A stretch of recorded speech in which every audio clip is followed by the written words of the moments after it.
Bom dia, bom dia, bom dia! Hoje é sabadão, dia 25/3/2023. Estive eu no evento ontem, primeiro do evento solene, sei lá o que era o nome lá, negócio de segurança pública. Interessante. Veio tudo quanto que era forças armadas, Polícia Federal, Polícia Civil, tinha Polícia Militar, todos os comandos, tinha tudo, mas estava abarrotado de gente, moço. Estava abarrotado de gente, abarrotado. De um lado pro outro, tá tudo assim cheio de gente. Eu vou falar um negócio pra você aí. Eu acho que a cidade ficou desprotegida ontem, porque a quantidade de viatura e carro de polícia e não sei do que tinha lá. Olha, eu vou falar pra você. Chega a ser até assim, sabe? Ai, meu Deus do céu. Mas são eventos, são reuniões, né? Eventos públicos.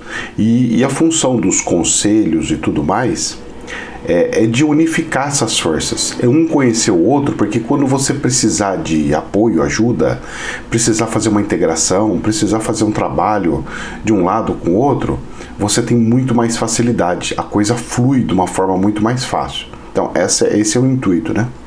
E lá eu pude bater papo com um monte de gente, pude rever alguns amigos que fazia tempo que eu não via. Ah, cara, eu vou falar uma coisa pra você. Assim, algo sobrenatural, algo assim, surreal. E o que acontece é que é necessário. As pessoas podem falar o que foi, eu vou bater na tecla de novo. A política, ela é essencial, não tem como não ter, ela é essencial. Agora, o que precisa acontecer é as pessoas boas começarem a assumir os seus lugares, as pessoas boas começarem a entrar. Então entra um, entra o outro, e aí vai se formando uma família, vai se formando uma estrutura onde quem quiser fazer alguma coisa errada, quem quiser fazer qualquer coisinha fora do pinico, não vai conseguir, vai ter um freio ali, vai ter uma força muito grande segurando para não acontecer. Então, meus queridos, é a situação.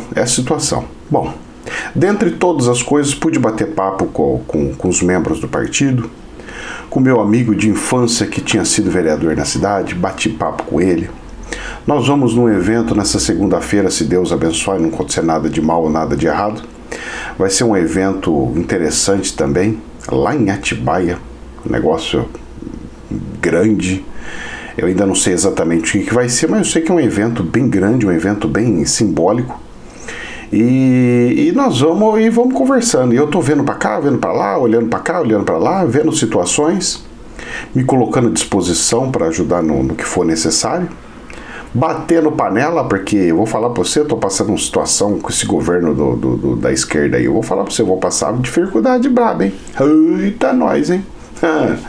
Olha, não tá fácil não, hein? Eu tava fazendo uns cálculos, como lá na situação tinha a pessoa que foi presidente dos Correios, e eu já tinha visto aqui, porque agora nós estamos chegando na questão onde os fundos de pensão, fundos de aposentadoria, eles estão quebrando. Como assim estão quebrando? Vamos lá. Um fundo de pensão. Vamos lá. Você está na Petrobras, você tem um fundo de pensão. Você está na Ródia, você tem um fundo de pensão. Você está na Petrobras, você tem um fundo de pensão. Você está no Correio, você tem um fundo de pensão. O que é esse fundo de pensão? É um dinheiro que é recolhido dos funcionários para ter uma aposentadoria paralela. É uma aposentadoria complementar. Uma pensão complementar, uma aposentadoria complementar. E o que acontece é o seguinte: esse dinheiro que é recolhido de cada funcionário, ele cai num fundo, certo? Ele cai numa conta. Mas essa conta não é uma conta corrente. Essa conta não é uma conta poupança. Você, para não correr risco, o que você tem que fazer? Você não pode deixar só em um banco. Você tem que pegar esse fundo e pulverizar em várias contas, vários setores. Então eu tenho que pôr um pouquinho nesse banco, um pouquinho naquela empresa, um pouquinho naquela outra empresa, um pouquinho ali, você pulveriza tudo. Ou seja, você entra na bolsa de valores e adquire partes de empresa. Chega no exato momento, a bolsa de valores simplesmente pega e desaba coisa de 30%. Então vamos dar um exemplo, tá? Eu tenho um fundo aqui, Não é isso, não é esse valor, mas vamos falar que tem um fundo da Petrobras, tá? Vamos criar um fundo fictício usando o nome da empresa brasileira, Petrobras. E aí o fundo da Petrobras tem lá 100 milhões, um valor fictício. Tá lá na Bolsa de Valores, toda espalhada lá. Muito bem. E desses 100 milhões, ela paga, vamos falar que ela paga em torno de 8 milhões todo mês para os funcionários, para todo mundo lá que tem que pagar, né? Então tem 100 milhões e paga de aposentadoria para o pessoal 8 milhões. Então ela tem 100 milhões nas ações e paga 8 milhões. Aí, essa empresa, nas bolsas de valores, tudo, ela vai recebendo juros sobre capital próprio, dividendos das empresas, então aquelas participações nos lucros, tudo mais, ela vai recebendo. E esse fundo, com esse dinheiro que vai recebendo, porque ele não tem juros de poupança, ele recebe dividendos. É isso que as pessoas têm que entender. As empresas, elas não pagam os juros de poupança, ela não paga juros CDB, ela tem que pagar para o acionista dividendo. É o jeito de pagar a poupança para eles. E aí essas empresas vão pagando esses juros, esses dividendos para os fundos. Aí vamos supor que esse cara colocou os seus 100 milhões, ele recebe 10, então ele paga 8 e sobra 2. Quando a bolsa cai 30%, igual caiu aí, que afundou um monte, não caiu 30%, mas vamos falar que caiu 30%, tá? Vamos supor, vamos fazer uma simulação. Quando cai 30%, o valor do dinheiro que estava lá não era mais 100 milhões, ele caiu para 70. E os dividendos não é mais pago em cima, 10% de 100 é 10 milhões. Agora, 10% de 70 vai ser 7 milhões. Seria mais ou menos isso. Tá falando bem jocoso, tá, gente? Mas é só para vocês entenderem. Facilitar a didática. Aí, o que me acontece? A pensão continua em 8, subindo para 9. E eu caí para 7 e diminuí ainda o valor que eu tenho. Aí, o que eu faço? Eu pago para os aposentados e tiro, e tenho que vender ações num valor baixo de mercado para poder pagar as aposentadorias. O que acontece se eu fico nessa brincadeira? Brincando de ficar pagando, ou então tem uma crise muito grande que nenhuma tem lucro e não consegue pagar a participação do lucro para os fundos. Eu começo a fazer sangria no fundo, começo a tirar o dinheiro que estava na poupança. Não vivo mais de renda. O fundo não vive mais de renda, o fundo começa a ser arrancado, surrupiado. E aí esse 70 cai para 60, cai para 50, até chegar no momento que ele fala, olha, agora quebrou o fundo. Quebrou o fundo. Os aposentados não vai conseguir, a gente não vai conseguir mais pagar os aposentados, não vai conseguir pagar mais não sei o que lá. Então a brincadeira com bolsa de valores, você pode achar ser normal, não tem nada a ver, isso daí quem sabe, talvez, pode até ser, isso aí você pode até achar que é isso.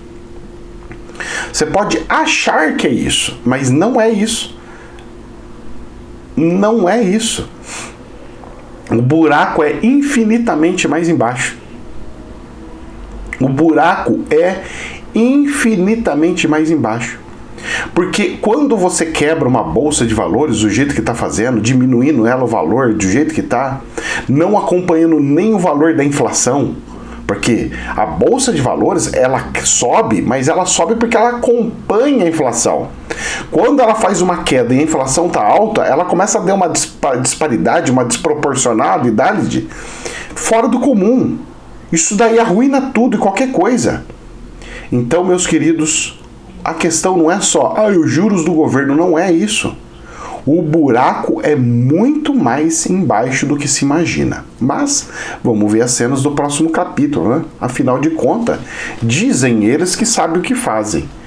E diz nós que estamos engolindo, mas não estamos. Infomoney. Dilma Rousseff é eleita presidente do Banco dos BRICS. A ex-presidente do Brasil substituirá o também brasileiro Marcos Troidio. Mandato vai até julho de 2025. A ex-presidente Dilma Rousseff, que tem uma ideia totalmente esquerda, que ela tentou implantar as suas ideias aqui no Brasil, e afundou o Brasil como jamais visto. Ela assumiu um banco que é o Banco dos BRICS. É o banco onde está Brasil, Rússia, Índia, China e África do Sul. Olha, e é um banco de desenvolvimento, é como se fosse o BNDES. Ela foi indicada para o posto com mandato até julho de 2025 pelo presidente Luiz Inácio Lula da Silva. E sucederá também o brasileiro Marcos Troidio, que ocupava o cargo por indicação do ex-presidente Jair Bolsonaro. Até aí, você fala, poxa, normal. Mas não é. A sede do banco fica em Xangai, na China. A Dilma já vai ter um problema seríssimo ali com língua, né? Porque para aprender mandarim eu vou falar um negócio para você, moço. Eu já não consigo, eu fiquei 2 anos fazendo curso de mandarim, não consegui aprender mandarim. Imagina a mulher que já fala tudo errado português, se vai conseguir falar alguma coisa. E eu não sei como é que vai ser. Eu não sei, eu juro para vocês que eu não sei como é que vai ser. Mas aconteceu. As cenas do próximo capítulo eu nem quero imaginar. Agora, provavelmente, por ela ser corajosa como é, porque essa mulher é corajosa, ela pode criar, por exemplo, uma moeda única dos BRICS. Ela pode criar uma moeda. Vamos criar a moeda BRICS. Isso sim seria muito bom. Se isso acontecer, se ela fizer isso, mesmo sendo a Dilma, moço do céu, isso vai ser uma bênção das bênçãos das bênçãos. Então, dos piores, como Lula já quis falar alguma coisa de moeda única com a Argentina, a Dilma estando lá, e ela seguindo essa versão, essa vertente, e fazer isso, olha, vai ser um oásis no meio do deserto, se assim pode se dizer, dentro de uma metáfora. E vou rezar para isso acontecer, e não para simplesmente ficar pegando o dinheiro do BNDES, dos BRICS, porque é um dinheiro tipo BNDES de desenvolvimento, e ficar torrando com porcariada por aí. Espero que isso não aconteça. Rezamos para que isso não aconteça. E vamos ver as cenas do próximo capítulo. Eu ainda tenho um mínimo de esperança. Por mais que eu veja tanta desgraça, quem sabe um movimento que é com pensamento de esquerda faça um bom fruto e benefício para a direita. Porque a Dilma está lá, mas não vai ser ela que vai mandar. Vai estar dentro do país da China e a China vai falar mais para cá, mais para lá. E uma coisa que a China sabe fazer é crescer. Então, eu acho que vai dar bons frutos, porque para a China vai ser muito bom. Eles podem falar assim, nós não decidimos, quem decidiu foi o Brasil. Nós não fizemos nada, quem fez foi o Brasil. Mas com a nossa ajuda e tudo mais. E criar uma moeda única, intercontinental. Cara, isso aí seria incrível, hein? E é capaz de acontecer. Vamos ver as cenas do próximo capítulo. Isso me anima um pouco, porque a coisa tá feia, viu, moço? Nossa Senhora. Infomoney. Golpes com criptomoedas causam perda de 40 bilhões de reais a 4 milhões de brasileiros em 5 anos. Quem ainda cai? Meus queridos, essa brincadeira de criptomoedas, que não é para mim, não é criptomoedas. Criptomoeda é Bitcoin, que existe, tem lastro no planeta inteiro. O resto não era Bitcoin. O resto era um joguinho de videogame. E as pessoas entraram no joguinho de videogame, brincaram de piramidezinha, colocando dinheiro vivo, colocando dinheiro de verdade. E resultado, 40 bilhões de perda. Vocês têm noção o que é 1 bilhão? 1 bilhão é 999 milhões mais 1 milhão. 40 bilhões é muito dinheiro. Vocês não têm noção do que é 40 bilhões.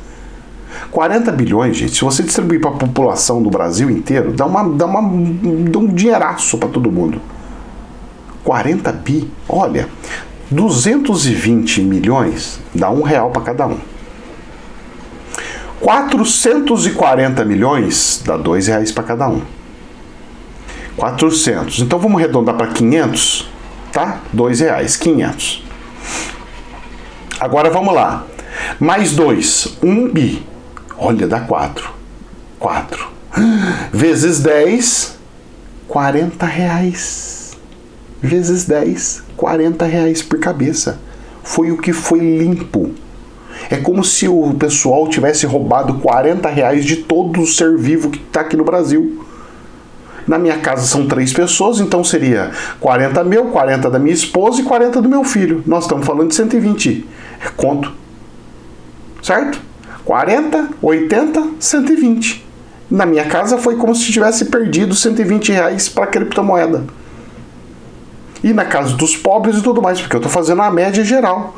Vocês têm noção do que é 40 bilhões agora? É muita coisa, é muita coisa.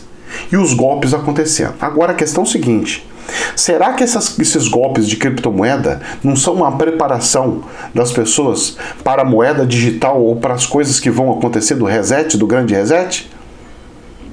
E a pessoa que não entrar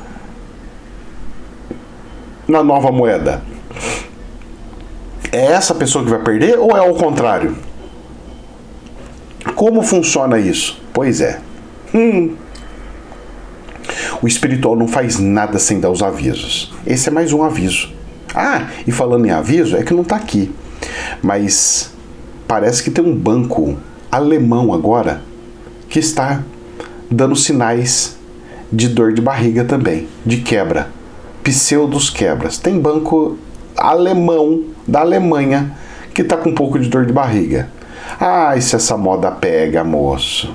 Aqui no Brasil foi uma dorzinha de barriga das americanas, mas a quantidade de gente que está tudo quebrado e não consegue pagar as contas está imensa. E os bancos vivem emprestando dinheiro. Como é que o banco vai fazer daqui para frente? Não emprestar? E aí? Se não emprestar, o que acontece? Ai. Mas, né? É tudo lindo, maravilhoso. Pelo Lula, a Argentina é o nosso exemplo, né?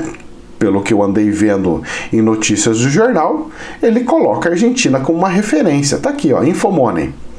A Fitch rebaixa o rating, a nota, né? Rating, a nota de classificação da Argentina de CCC- para C. Ela já estava ruim, que já estava CCC-. Ela foi para C. Com visão de default iminente. Vocês sabem o que significa esse termo em inglês? Default iminente? Default? Default é quebra, calote, moratória iminente, é isso. Medida ocorre após decreto que afetará vários tipos de títulos, forçando o setor público a vender 70% dos seus títulos em dólares para trocar em peso. Vocês têm noção do que está acontecendo? A Argentina está precisando de dinheiro. Muito bem.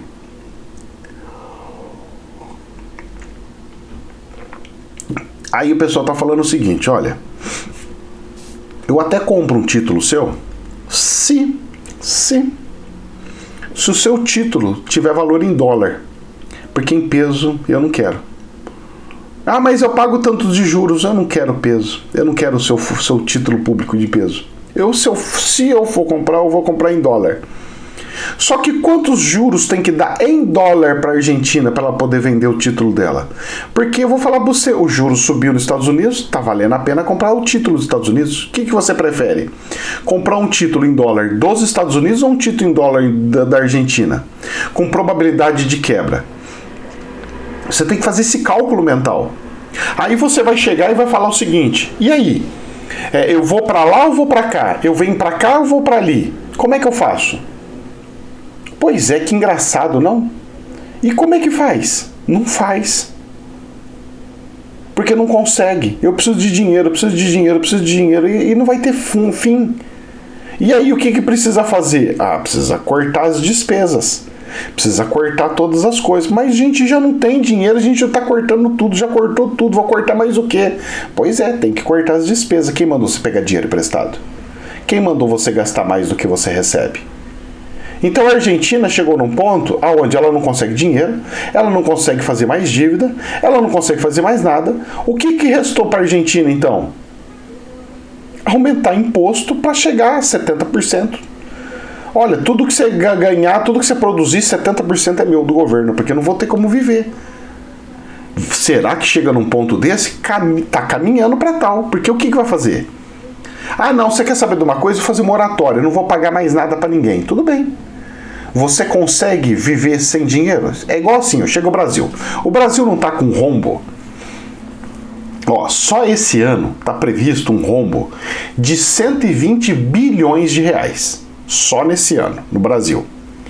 Mais os 200 bilhões que já explodiu do teto, que foi autorizado já de antecipação para explodir. Então nós estamos falando que o Brasil explode o teto em torno de que ele gasta mais do que recebe, em torno de 300 bilhões. E o Brasil arruma esse dinheiro como? Aonde? Títulos. Só que vai chegar um momento que eu vou falar assim, eu não quero mais o título do Brasil, para mim não presta. E eu, Brasil, vou pegar e vou falar assim, eu não tenho como, eu não tenho nem como pagar os juros, porque eu usava o dinheiro que alguém comprar mais título para pagar inclusive os juros, para eu poder viver. E aí eles vão chegar num ponto onde vai falar assim, olha, não tem como pagar juros, não tem como pagar nada, então fica sem pagar juros, sem pagar nada. Só que é o seguinte, vamos falar que agora não paga mais juros, não paga mais nada, não pago dívida, não pago nada, vou dar o calote, moratória. O dinheiro que eu gasto todo mês, eu consigo viver sem pegar dinheiro nenhum emprestado no mercado? Eu consigo ficar sem ganhar um centavo? Não.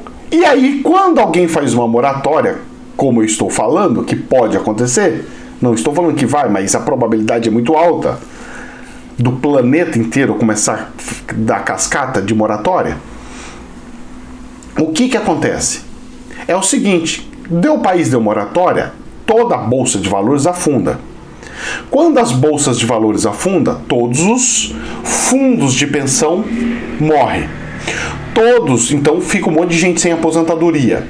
Todos os funcionários, todas as empresas começam a diminuir a venda, começa a diminuir receita.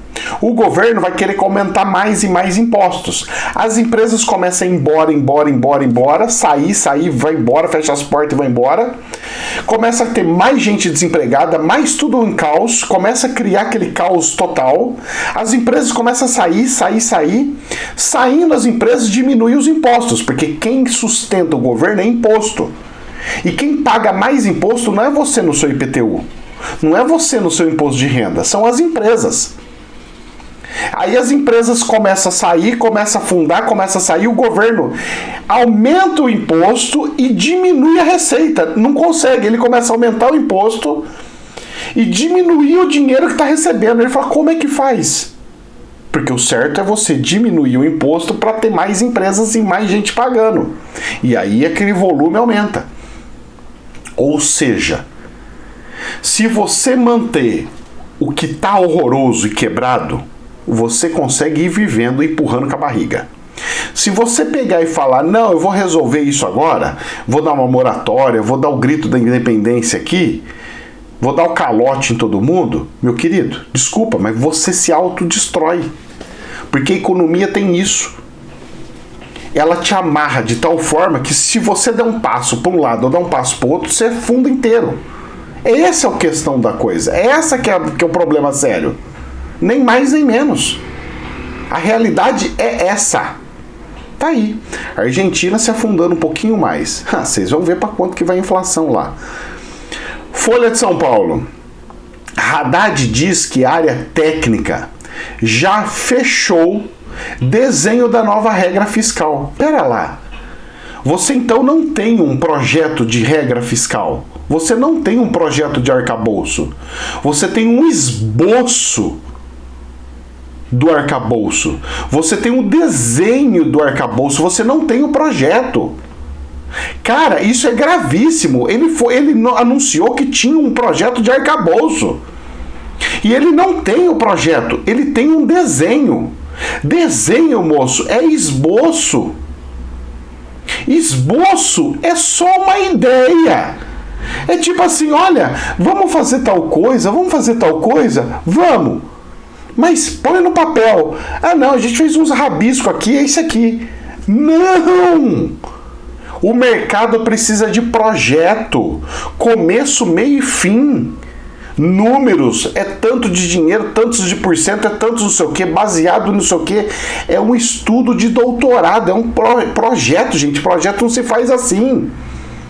Projeto tem que ter, nossa, vou falar pra você. Você tem que ficar sentado em cima da coisa, analisar todas as coisas, fazer reunião, as pessoas ficar apontando os erros para você ir corrigindo. É igual construir um software. Olha, vai dar ruim. Vai dar ruim. Mas vamos lá, né? Para eles está tudo lindo, maravilhoso. Vamos lá. O que saiu no Isto É Dinheiro? Coisa do Isto É Dinheiro falando de segurança.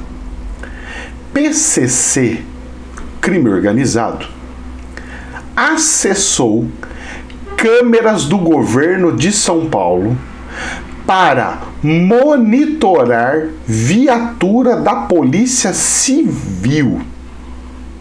Vocês têm noção disso ou não? Os caras são tão organizados, o crime organizado é tão organizado, que eles acessaram câmeras do governo para monitorar viaturas da Polícia Civil. Você tem noção do que é isso? Da gravidade que é isso? Da periculosidade que é isso? Do absurdo que é isso? Você não tem, né? Mas é a realidade. É a realidade. Olha, moço, rezemos, mas rezemos com muita força. Mas vamos rezar assim, mas com muita força. Pois a situação é calamitosa. A situação é calamitosa. Isso aqui é um absurdo. Se os caras conseguem fazer uma coisa dessa, olha, isso significa que nós estamos em plena falência da segurança pública. E posso falar para vocês? Eu fui ontem no evento de segurança pública. Sabe quando vai resolver o problema de segurança pública? Pelo que eu andei vendo ali? Nunca. Porque todo mundo fala, e eu não vi um projeto falando assim, nós temos que fazer isso aqui, ó. Nós vamos juntar, estamos todo mundo aqui, vamos ter que juntar todas as forças, Polícia, Guarda Municipal, Polícia Federal, Polícia Civil, Polícia Militar, Forças Armadas, vamos juntar tudo. E vamos fazer um projeto assim assado pra gente acabar com tudo essas palhaçadas, vamos fazer um negócio arrebentar a boca do balão. É isso que tem que fazer? Vamos lá, vamos fazer, vamos. Não. Cada um no seu quadrado, cada um fazendo as suas coisas e vamos que vamos. Moço, a coisa tá feia. Agora, o Lula pegou e falou que era tudo mentira, não é? Tem um monte de deputado já mandando o gajo se explicar aí. Saiu no jornal DW o seguinte: Lula adia viagem à China após diagnóstico de pneumonia leve. Olha, eu até acredito que o Lula tenha uma certa pneumonia leve. Porque se você tiver um mínimo de gripe, alguma coisa, você tem uma pneumonia leve. Porque pneumo significa líquido no pulmão, né? Pneumonia. Então você significa que tem líquido no pulmão. Então é muito fácil qualquer um ter um líquido no pulmão. O grave da pneumonia é quando aquele líquido ele é bactericida, né? Tem bactérias e aí começa a arrebentar tudo. Aí, moça, aí você tem que tomar antibiótico, beleza. Mas líquidos no pulmão é meio que padrão. Então você pode falar que você tem uma pneumonia leve. Ok? Muito bem. A questão é o seguinte: a coisa aconteceu muito em cima. Estava muito programada a viagem para a China e de repente parou a viagem para a China.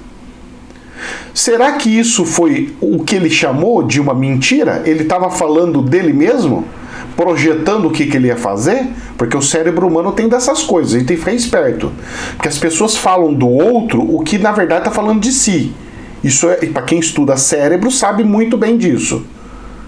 O ser humano tem esses modos naturais de fazer as tais coisas. Não estou falando que é, tá? Só estou falando que é uma possibilidade, não um fato de fato. A questão é o seguinte, que o pau estava torando, como se diz no jargão popular, dentro da Câmara dos Deputados. Porque o Arthur Lira pegou e falou: independência ou morte, levanta a bandeira da independência na Câmara dos Deputados. Moço, por causa de questão de medidas provisórias. Então o Lula não ter ido,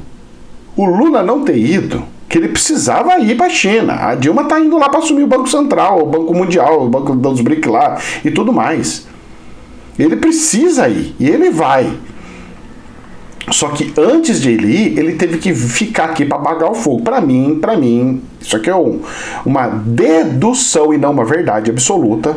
É só uma possibilidade, para mim, uma dedução. É que o Lula ficou para apagar o incêndio que estava tendo na Câmara dos Deputados. Isso para mim é muito claro. Para mim, mas para os outros pode ter outra interpretação. Aí é interpretação. Porque a gente está chutando em cima baseado do que a gente está recebendo de informação de jornal. O fato, ninguém sabe. É só eles mesmo. Então saiu o seguinte aqui no Poder 360. Olha só como é que é onde eu estou endossando a minha tese. Não uma verdade. Em aceno a Lira, Câmara ganha relatoria de principais medidas provisórias de Lula. O Lula estava mandando tudo para o Pacheco e pegou e passou para o Arthur Lira agora.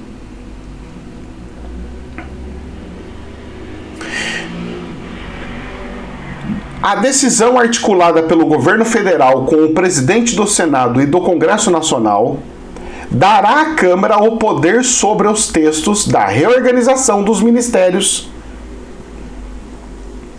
da extinção da FUNASA, do voto de qualidade do CARF e da realocação do CARF, que é o CARF é o controle das atividades financeiras,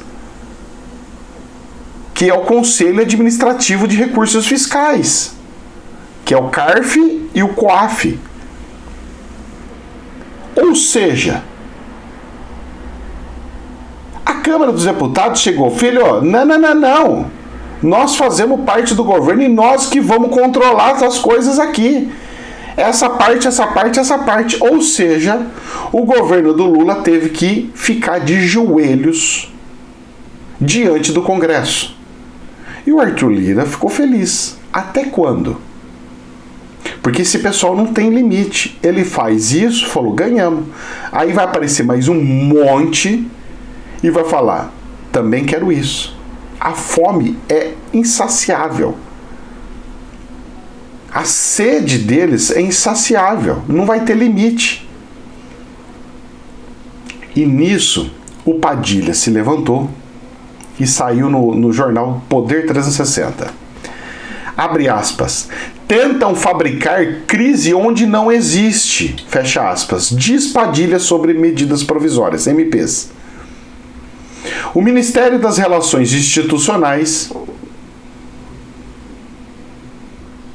disse, ele deu a declaração depois de participar da reunião do Palácio da Alvorada com o presidente Lula e o presidente da Câmara. Pera lá, mas o Lula estava doente e fez reunião. Você está entendendo onde que não está casando a coisa? Por isso que eu estou falando para vocês que ele não foi porque não estava doente, ele foi porque está fazendo as coisas aí. O negócio estava pegando fogo. As medidas provisórias são um instrumento importante para o governo porque tem força de lei a partir do momento que são editadas pelo Executivo por até 120 dias. E para continuar valendo precisam de aprovação do Congresso dentro do prazo, ou seja, tem um monte de medida provisória que o Lula aprovou assim que ele entrou, que vai tudo caducar, porque já está dando 120 dias. E se não aprovar, caduca tudo.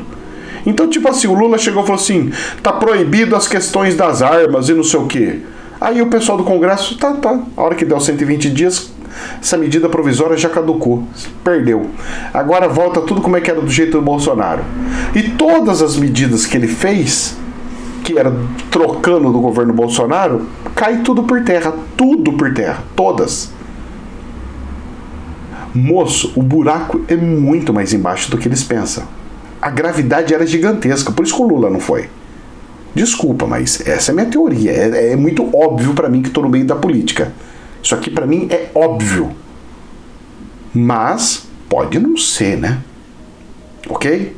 É uma possibilidade. Porque a gente não pode afirmar nada nos dias de hoje, né? Se afirmar, agora nós temos que tudo viver no país da Alice do País da Maravilha. Tudo pode e nada é. Entenderam como é que é o negócio? E pra gente encerrar, Poder 360.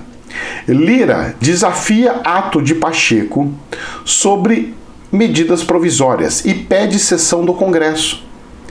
Em mais uma escalada de tensão institucional no Legislativo, o presidente da Câmara, Arthur Lira, do PP, desafiou nesta sexta-feira a legalidade do ato do chefe do Senado, o Rodrigo Pacheco, que determinou a volta das comissões de medidas provisórias e pediu que o assunto seja debatido em uma sessão do Congresso. Em ofício, Lira afirma que, do ponto de vista constitucional, Pacheco tolheu o direito dos deputados de contestar a questão de ordem, protesto formal com base nos regimentos do Legislativo. Moço do céu. Ou seja, eles queriam que fosse tudo a toque de caixa. E o Arthur Lira falou assim, não. A Constituição fala que tem que ter o debate para tudo, para votação. Você não pode simplesmente votar sem ter um debate para explicar os lados. Se é bom, se é ruim, para os lados pegar e fazer. Não parece justificável um ano depois, ou seja, apenas em 23 de março do ano corrente, do corrente ano, que se altere unilateral, monocraticamente, o regime de tramitação de medidas provisórias, em vigor com base em tais argumentos, mormente, quando é de conhecimento público o avançado andamento das tratativas relativas ao tema, escreveu Lira. Moço do céu. A briga tá ficando feia lá no Congresso. E você sabe o que acontece quando o Congresso briga? Não vota nada. Não passa nada. Não vai ter arcabouço. Não vai ter reforma. Não vai ter nada. Nada. Nada. A desarmonia, o amor foi por terra. Só tô vendo muvuca, zoneira e olha, loucura total. E nisso tudo, quem vai pagar o pato? Povo, mais uma vez. Que Deus abençoe. Jamais a verdade absoluta. Um ótimo final de semana para todos vocês. Namastê.